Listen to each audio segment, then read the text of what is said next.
உங்களா பொறம்போக்கு நாய்ங்களா எச்சு பொறிக்கிங்க நாய்ங்களா சட்டிப்பான வியாபாரம் பண்றத பார்த்தாக்கா எப்படா தெரியுது உங்களுக்கெல்லாம்?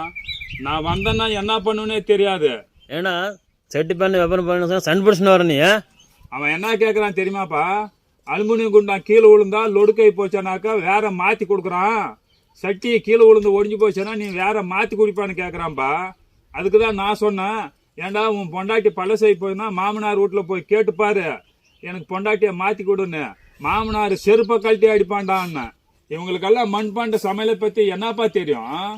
40,000 50,000 சம்பளம் வாங்கின்னு அடுக்கு மாடியில குடும்பம் இருந்துக்குன்னு கரண்ட் அடுப்புலையும் அலுமினிய குண்டானையும் ஆக்கி தின்னு போட்டு 58 வியாதிகளை உடம்புல ஏத்திக்கின்னு ஆம்புலன்ஸுக்கு போன் பண்ணி வர வச்சு ஹாஸ்பிட்டல்ல போய் அட்மிட் ஆனாங்களானா நீ 3 வேளை சாப்பாடு தின்னாத செத்துருவ, 3 வேளை மாத்திரை தின்னு, மாசத்துக்கு 30,000 ரூபாய்க்கு எழுதி தரேன்னு சொல்லும் போதுதான் இவங்களுக்கு மண்பாண்ட சமையல்னா என்னன்னு தெரியும்பா.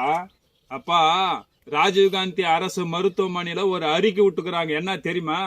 2022ல 500 பேரு, 2023ல 1000 பேரு, 2024ல 1500 பேரு, 2025ல 2000 பேர் வருமா. என்ன தெரியுமா அட்மிட் கேஸ்? இது வரும்போதுதான் ஜனங்களுக்கெல்லாம் தெரியும்